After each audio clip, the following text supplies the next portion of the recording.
The U.S. government spent a century paying people to buy houses and accidentally made them unaffordable. Here's the thing: most people don't realize they're receiving a subsidy every time they file taxes.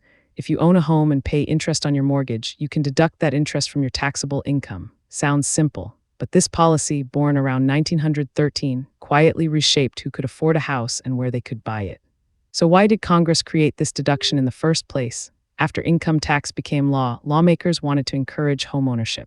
They believed owning a home was good for communities, stable neighborhoods, invested citizens. The deduction was their tool. If you borrowed $300,000 to buy a house, you paid less in taxes. What wasn't obvious then? The deduction only helped people who could afford a down payment and had income high enough to benefit from tax breaks.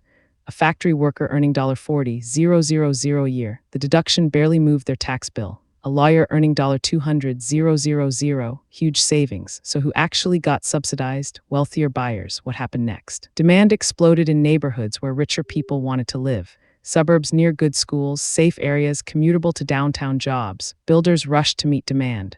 Prices climbed. The subsidy didn't create more housing, it just inflated the price of existing homes. The deduction became a bidding war weapon. By the late 20th century, the effect was locked in.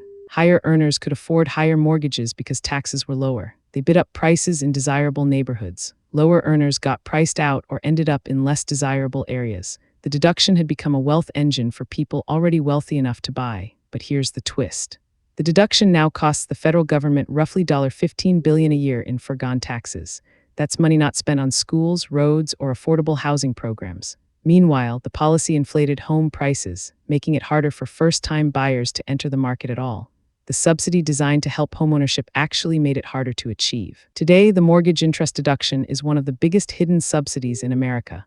Most people don't see it as a subsidy, they see it as a tax break they deserve. But it's a transfer of public money to private homeowners, concentrated among higher earners.